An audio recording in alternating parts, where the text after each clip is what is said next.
Hi guys, this is MJ of Typify, and in today's video, I'm excited to introduce to you one of our guests.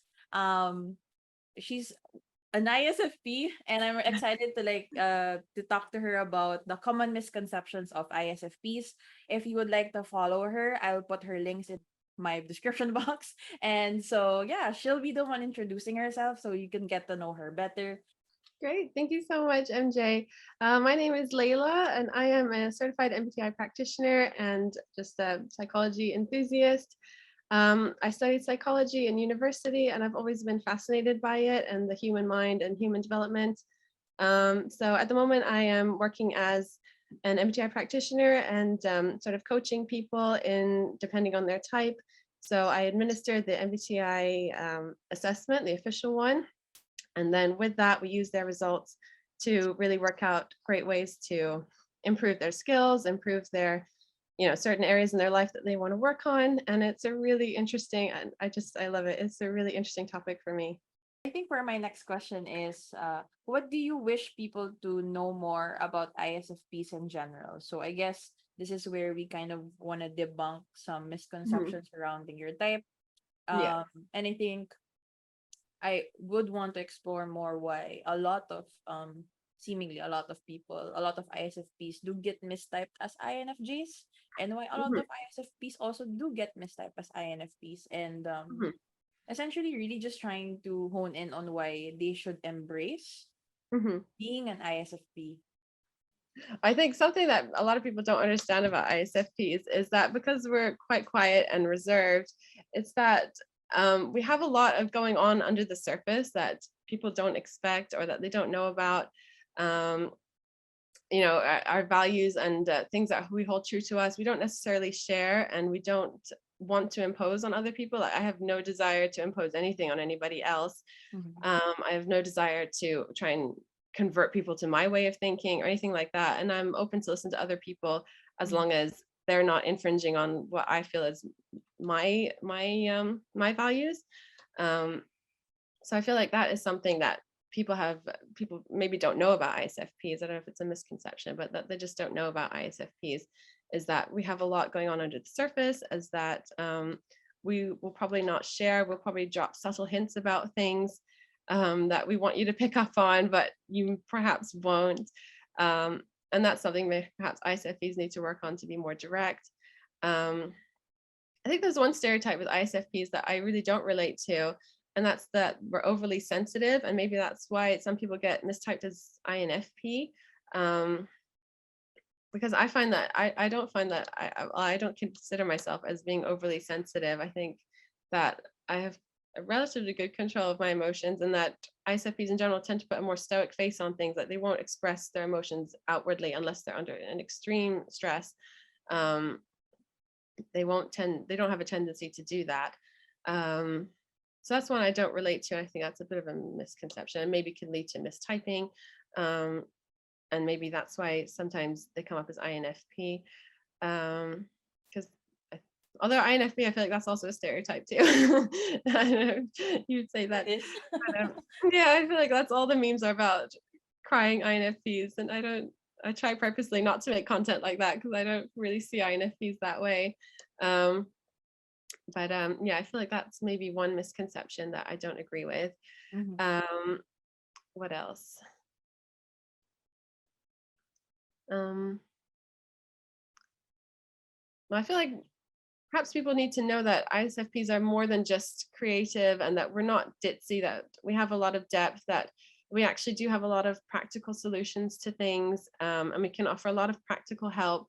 Um, if you'd give us a chance, and if as well, this also, the ISFP has to be willing to assert themselves and put that out there, because a lot of people, obviously people aren't mind readers, and a lot of people don't expect ISFPs to have that kind of um, ability, because we're quite quiet and because we're not forthcoming and we don't really offer it. But we have a lot of practical solutions, a very realistic view of life. It's not all dreamy fairyland. Like, we do have quite a good handle on things, and a realistic outlook that can really help other people. So I think that's another misconception, that we're ditzy and kind of up in the clouds. So yeah, I think that would be another misconception. there's this circulating Mhm. message around Yeah. online communities where a lot of INFJs are Mhm. mistype ISFPs slash Mhm. NFPs, and Mhm. they would argue that's probably because of the NI, and then Yeah. of course for the INFP, it's probably because also for their FI or something Yes. that Yeah. when the functions come in together, they do look Yeah. like other types. Yes. Yes. So I They do think, the. Yeah. yeah. So I think Yeah. you being sisters with Yeah. an INFJ, how would you differentiate you from your sister or INFJs, and what are you guys share in Mhm. similarity? Well, I feel like she is definitely more like broad in her and how she expresses her ideas. I feel like she has a lot of different ideas and a lot of different possibilities and avenues. Um, Whereas I kind of have an idea in mind, and I'm making, kind of a realistic plan based on that idea. And while of course, I go with the flow and things like that, it's kind of the same goal and the same kind of the same I guess the same goal in mind. Like I have that thing that I want to achieve, and there's various ways of achieving it, but I don't have loads of different possibilities, loads of different avenues to go down, because I would find that overwhelming. Whereas she has them, and she's doing it. She's written a book, she self-publishes, she does podcasts, she does, like, she's got so many and different subjects. It's not just like one subject, it's different subjects that she's interested in. And I don't know how I think she sometimes feels overwhelmed and like, what have I done to myself? um so I think that's a key difference, that um I think I have a more realistic approach of what I'm able to do, whereas she kind of is like, I can do this, and then I can do this, and then I can do this, and then that could lead to that. And like, it's just overflowing one after the other, which is great, but it's also hard to actually implement in real life. And I feel like that's where I excel and she excels in the ideas. So I feel like we complement each other. Um, she was here over this summer, and we would both be working on our little projects, and I felt like we worked together really well, Mhm. because she gives me what I lack, I give her what she lacks, and I feel like it's really great. And yeah, and she has this kind of I want to say obsession, but it's like something within her. Like, she wants to know the purpose. Like, what's the purpose of what I'm doing? What's the purpose of why I'm doing this? Whereas for me, I don't have that, like, I don't need to Obsession, find out. fixation. Yeah, exactly. Yeah, yeah. Yeah, I very don't need NI to know stuff, that. NI Yeah, dom stuff. yeah. Yes, exactly. Like, for me, it's like, I don't need to know what the purpose is. Like, it doesn't have to be defined. I don't have to know it to feel like I'm doing something that's worthwhile. For me, it's just the results that are coming in as they come, the real tangible results, like whether it's views or comments or I don't know, likes, whatever it might be. um Somebody DMing me and then saying that it really helped, or having a client come in, like those tangible things to me are what validates what I'm doing. I don't need an ultimate big picture purpose, whereas she does. And she still hasn't figured it out yet. So I feel like she's struggling with that. Oh, actually, that's something that I'm curious to know more about. So for you, you have FI. Mhm. Oh no, my dog. Sorry. Oh, that's okay, don't worry. um, so you have FI, and Mhm. very often FI also still is associated with some kind of meaning. But you Yes. have FI and SE. So Mhm. with her, it's NI and Yeah. FE. Yes. Um, what for you? You talk about the results. Mhm. To you, that's fulfilling. The fact that the fact that you're creating, and Yeah. that you're doing something that you love. Is that Yeah. what you Yes. mean? Yeah. Yeah. Exactly. Yeah. Yeah. Like, that's what. Yeah. Like, what I'm doing is fulfilling enough, in the sense that I know that I feel that when I see the likes, it's not like, oh yes, I'm getting more popular. It's that that's not what's the validating part. The validating part is that people like this, like, it's helping somebody, it's doing something for somebody, it's making them react and they like it. Like, I made that person, like, even like a small boost of serotonin for a second. Like, that's the valid that's the purpose, like, for me. um Whereas for her, I feel like it needs to be a much bigger purpose than just that. It needs to be like, I'm gonna save the world, or I'm gonna, like, yeah, I don't know, like, I can't even explain it, but some big purpose that it really makes it worthwhile to her. Now she's still doing all the projects that she's doing, but she goes through like ebbs and flows, I feel, whereas I'm more steady. And I feel like partly it's because of that sometimes she feels really down, like, oh, this is useless and no one, like, I don't know what the purpose of this is. And then she'll feel really inspired again and get back into it. Whereas for me, I'm kind of more steady. And I'll keep going, even if there was a day where views were low or whatever, I'll just keep going because, tomorrow might be better. And realistically, you're not going to get the same results every time, and you're not going to get, so for me, I feel like I can rationalize it that way, whereas she gets more upset by Oh, okay, knowing what interesting. the purpose So, are you saying that you don't easily get discouraged also with the results? Is it more of like to you it's unrealistic for things to happen a certain way, that's why Yeah. you're not easily like put down by certain things, Yes. Yeah, by the yeah, because results? Yeah. definitely, yeah, because and I feel like it's because of that realistic approach that I know that it's not going to be the same every day, and so I'll keep posting the next day and the next day. And as long as some people are liking it and some people are viewing it, that's enough for me to keep going. So yeah, I'd say exactly what you just said that. Oh, that's really nice. Yeah. What do you think's your relationship with NI, as having tertiary NI? Hmm. Have you observed how you use it or how it manifests as an ISFP? Yeah. I think I'm trying to develop it more, especially now that I'm more aware of it. Um, I feel like I still struggle with like when other people come to me and I know like my husband, for example, with all the options and all the things, like if I'm problem solving, I try to use all of them equally. And if we're working on something together and we're trying to like our son's birthday party or something, Yeah. and one of the venues isn't going to work out for me, I'm like, oh well, we've got to find another venue. Mhm.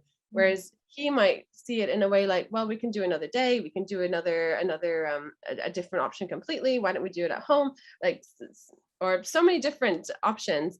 Whereas for me, I'm like, no, well, we said it's going to be, a soft play thing. So we got to find a soft play place. You know what I don't know if you get what I mean. Like It's he like you're has so many fixated on ideas. something. Yeah, yeah. Whereas I'm like fixated on it. And I feel like the more I develop my NI, the more I could be accepting, like, okay, well, yeah, we could do that, or we could change it completely. And it wouldn't be so uncomfortable for me. Like even just the thought of entertaining something that is not what I expected it to be can sometimes be a bit like stressful or a bit like I resist it. And I feel like I have to put more effort into it, like conscious effort to be like, okay, well, let me consider it after all. Let me put some effort into that and research it. And maybe it will be a wonderful idea. So I feel like having a husband who's an ENFP really helps with that, and helps me develop that and gives me more patience, because I think, like I said earlier, sometime or before, I would have been just like, no, no, no, we're not doing that. No, no, no. Like, just kind of shut down. Let's stick with what we're doing. We said we're going to do this. Um, we'll just find either a very similar venue or the same venue, but at a different time slot. Like that would have been my go-to problem solving. Whereas now I try and use um, my NI more as well, just to, because it gives out more, you get more possibilities and more options, and it might end up being something much better than you ever expected. Actually, that's very interesting. So that's how it manifests for you. It's Mhm.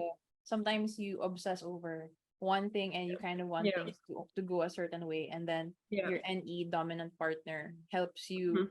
And relax a little bit yes, with the exactly. openness to be Hmm. other options or something like that. Yeah, yeah, yeah, exactly, exactly. And it's just, it's a good balance, and because I'm now more open to that because of all like the learning I've done, it's, I'm more accepting of that, and I feel like it really does, help me as a person to open up my possibilities and do things that were maybe initially out of my comfort zone.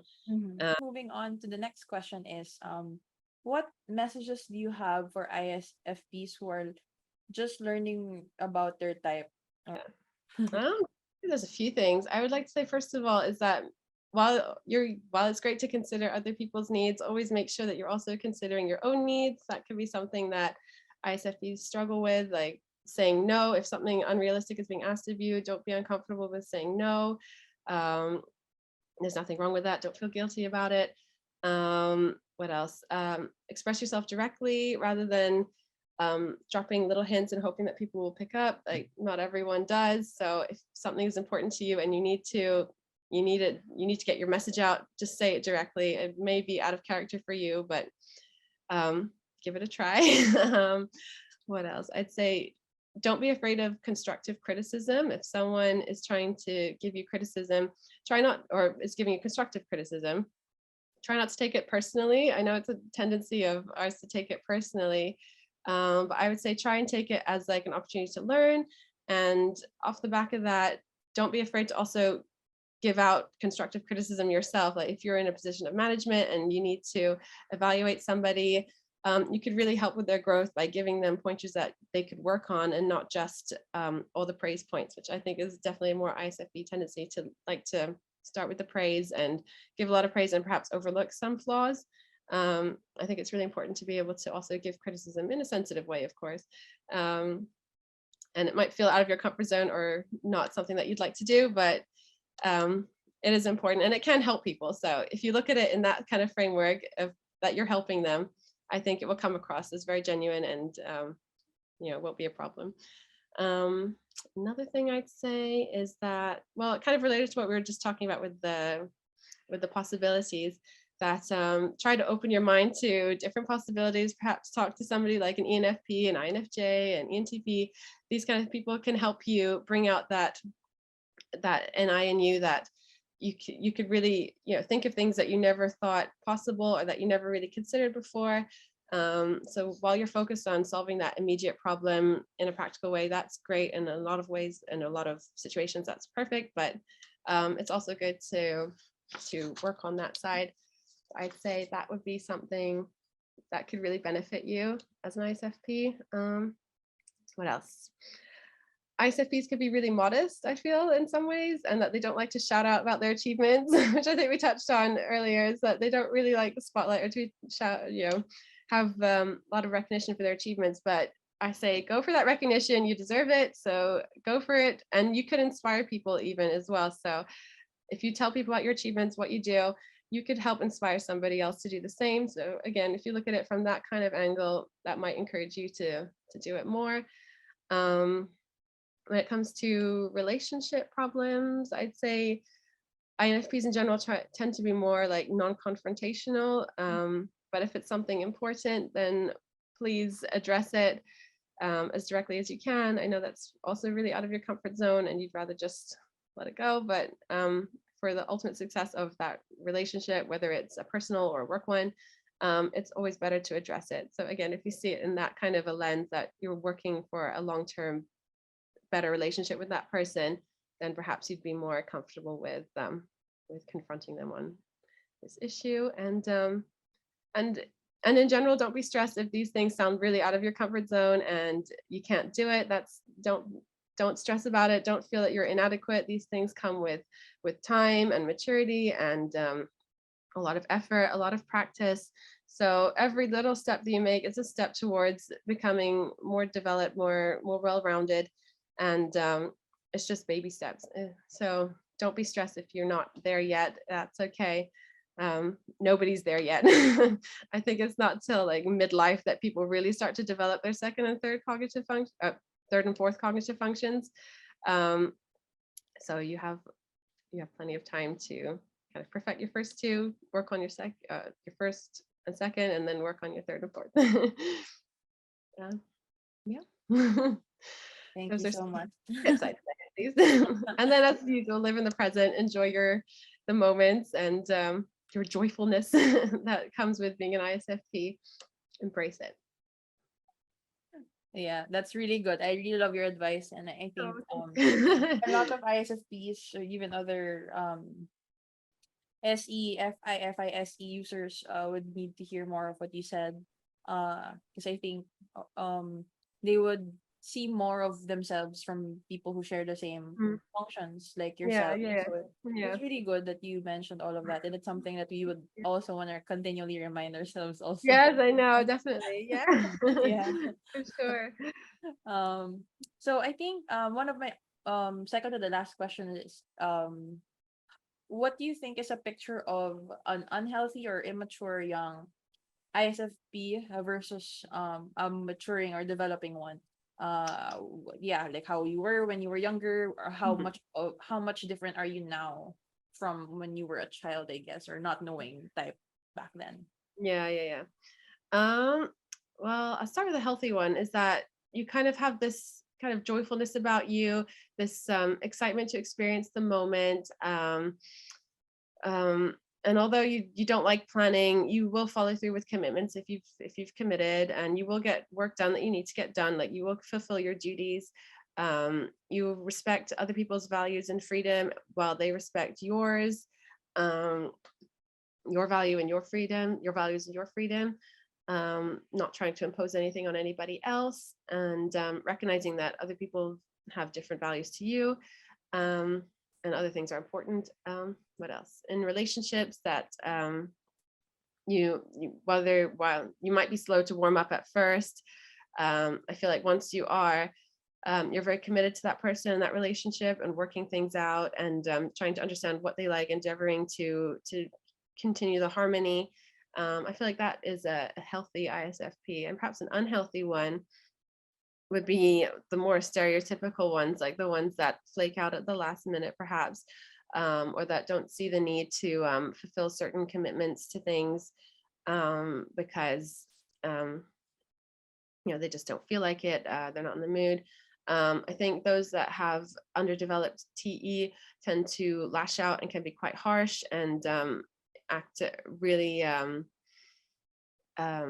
kind of coldly and critical, very, very critical, either of themselves or of the other person, that they didn't have that kind of sense of control over themselves, that they've just, like, I know when I was younger, I would go through moments where I really would act like I would be calm, and quiet, and then I'd just explode, and people are like, whoa, like what happened? Like all the and a very sharp tongue, like very mean things, and this stays with people for a long time.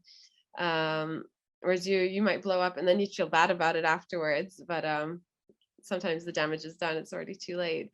Another thing would be to perhaps be too distracted with like sensing activities, and not really thinking bigger picture, thinking what impact would this have later on, beyond just the near future and right now. Like for me, when I was younger, if I had the opportunity to go out to a party or something, or something that I really wanted to go to, I would go to it and put off my studies, and then stay up all night studying to make up for it. But I wouldn't not go if I really wanted to. And I feel like that's something that a mature ISFP eventually you'd be like, well, the long-term ramifications of that is that you're probably not going to do very well in your exam the next day. And that could affect your future and your degree and your grades. And you just have a more longer view of what where your consequences can where the consequences can lead you. Yeah, it just comes with maturity and like being less, critical of whatever the situation is, or self-critical. I feel like a lot of ISFPs then become really self-critical and internalize it, and like, I'm useless, I can't do it, imposter syndrome, that kind of thing. So I feel like, yeah, when you're in an unhealthy place, it kind of can take that route, and it's just coming out of that can be a bit tricky, but Yeah. done. I'm curious to know your relationship with the system, or like the structure that we have in life. I guess this question relates with INFPs as well, with the whole wanting to be not a part of it, like working 9 to 5, Yeah. doing things like what most people would do, like very SI stuff, or Yeah. DE things.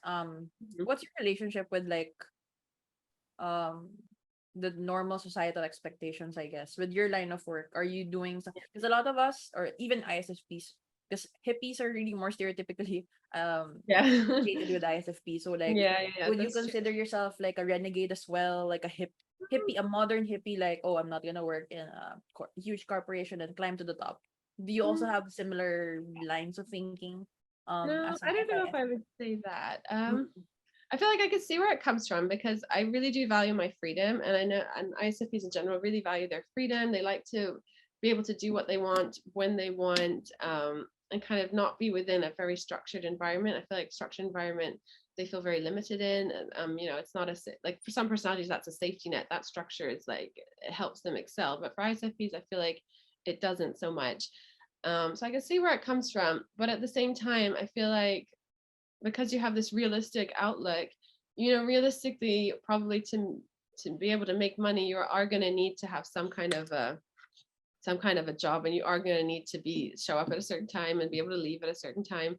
Like for me, before I was doing this, I was in advertising, and it was a very intense job, and there was a lot of interacting with clients, presenting meetings. It was like quite at first it was like a big shock to me. Like it was really out of character in some ways, and dealing with stressful situations, angry people.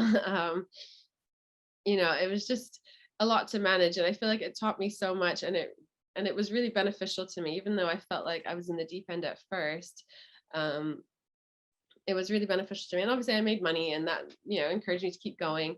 So I feel like that realistic view of things helps to like square it out. Like, okay, I'm compromising my freedom, but I'm getting paid for it, and then I'm able to do these other things.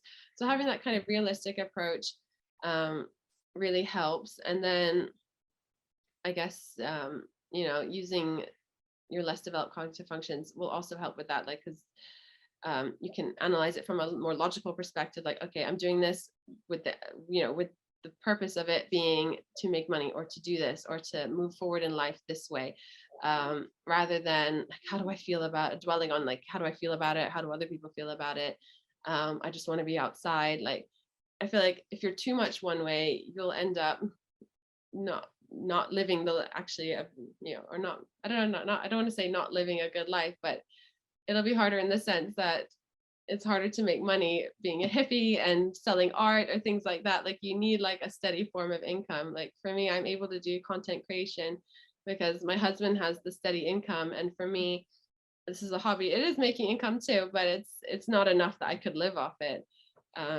Realistically, I'd have to do a day job and then this. So at the moment, we have that balance, and I feel like ISFPs need to find that balance. So even if they have a job that perhaps may seem limiting to them, that they can be their hippie life in their playtime, out weekends, holidays. That's when they can indulge in the hippie life and kind of be more focused when it comes to work. I feel like that would be a good balance. Yeah, that's really good. So funny. We both worked in advertising. Really? You did too? Oh. Yeah. What were you? Are you in accounts management? Are you in Yes, I was. Yeah, I was in account management. So yeah, I was like the in-between client and creative. So it was a bit stressful. How about you? I can imagine. I was in art direction. Were you? Yeah. Oh, so you would be the person I'd be briefing with like all Yes. the changes from the client, and you'd be like, no, Like, no, I don't want to do this I don't now. want to change it. It Yeah. cannot be done in like a day. I know. Oh my gosh, it's so stressful. I felt so bad. Like the poor creatives, like they did so much. Like they tried so hard. It was, yeah, we had some really like brutal clients that just wanted everything like now, now, now. Yeah, I can imagine there were DE clients. Yes, yes, yes, yes. They didn't care one way or another. Just do it. So that harnessed your TE also, I can I imagine. feel like it definitely did. Yeah, I feel like it did. Mhm. Because I had to. I had to. Yeah, because I feel like the reason why I'm also able to present the way that I do now is because I also teach and I do marketing also on the Oh, side, that's like great. apart Oh yeah, outside yeah, of this. I yeah, think that's what people don't see, and what you do and what I do is that we yeah, didn't just suddenly become MBTI yeah. content creators. No, We had exactly. other No. things before this, and Yeah, the yeah, great thing is that we're exactly. doing like Yeah, juggling on top of this thing that you did say that we do need something else to kind of balance it off to be able to do yeah, the other stuff that we really yeah, enjoy yeah. doing. Yes, So it's really just exactly. nice to see that you're an ISFP who did account management, because Yeah, I can yeah. now kind of understand why you're a little bit more comfortable with the whole Mhm. talking, maybe Yeah. like a lot of IFPs in Mhm. general anyway are Mhm. stereotypically typed as reserved, passive, Yeah. um Yeah. the other word for it, like, yeah, but like essentially very timid and kept to themselves. Yeah. And I Yeah. think Yeah. Yeah. like the two of us, Yeah. it did help because like our functions develop, like we're I think we're around the same age, like we Yeah. so Yeah. our functions may have already developed Yeah. I than definitely think your so. Yeah. typical Yeah. Yeah. consumer in the Yeah. Yeah. MBTI space. Yeah. Yeah. Yeah. Yeah. Gen Zs and all. Exactly. Yes, I know what you mean. Yeah. No, definitely. I feel that too. And yeah, I think that being in a job like that really helps you develop things that are just not in your natural character. And while it was stressful, I feel like it was really good for me. Mhm. So yeah, so it's good Thank you so experience. much for Yeah, sharing that. It's just so nice no, to of hear that course, from yes, you. no. um, okay, so I guess one of my last questions is, what do you love about being an ISFP? Like, Oh, what do you admire about ISFPs, and what do you love about yourself in general? I think the key thing I love, and I feel like this has been like highlighted more since I've got young children now, is that seeing the beauty in little things. Like Mhm. I don't have to do fantastic holidays and like go to five-star resort. I don't need to be wowed in that kind of way. I feel like for me it's enough to go to like an empty field, see them running, the wind, the nice weather, like these kind of little things really cheer me up and make me feel like, yeah, life's worth living, and this is like what I love. And I feel like ISFPs are really good at picking up on the little things. Like I feel like sometimes, like with I keep using my husband as an example, like for him, but like I feel like he overlooks these things and dismisses them sometimes, and he doesn't see like how great they are because he's always striving for more, striving for this, striving for that, like this, I like chasing dreams kind of thing. Whereas I'm like, just take a breath, live in the moment. Like it's beautiful now. You don't need to like stress about what might happen later, because he's constantly like got worries of what might happen in 5 years and what might happen, and what if like we had to do this instead, and yeah, I don't know, like lots of different hypothetical scenarios that haven't happened. And I feel like the beauty of ISFPs is that we're quite grounded in the now, and that complements with the being realistic as well. I feel like it makes you appreciate the moment and see what you have and know what you have is a blessing, or know what you have needs changing. For example, right now I'm in a good place in my life. Sometimes not everyone's in a good place in their life, where you can recognize what needs changing and then work towards that. Um, so I feel like that's what ISFPs can really be good at. What else do I love about being an ISFP? Yeah, just appreciating these small things, because it doesn't take a lot to make me happy. I can make myself happy with these small things, which I think is really great. 'Cause I feel like some people need a lot more to supposedly make them happy, and I feel like that could be quite hard. Like, that's a lot of effort, to lift your mood if you need all these things. Um, what else? And just that I'm open to other people, that I feel like I'm happy to listen to other people, other ideas, other thoughts. Even if I don't agree with it, I won't say that to anybody. Even if I don't agree with it, I know that they're out there. I know that this is what other people think, and this is what other people think, and there's lots of different options, and whether I agree with it or not is one thing, but just being aware of other people, I feel like it opens you up to learning more things, which is great, and interacting with more people, which is really nice. So I think that's something that ISFP should be proud of. So again, thank you, Layla, for joining me for today's video and trying to debunk some stereotypes about ISFPs, and really just growing our appreciation about ISFPs in general. So if you Thank would you. like to follow her, please consider following her in her channels and her socials. I'll put it in my description. And if you haven't already, consider subscribing to my channel and following me on my socials at MBTI Time and Typeify. So if you want to book an in-depth type assessment, you can get professionally typed by Layla.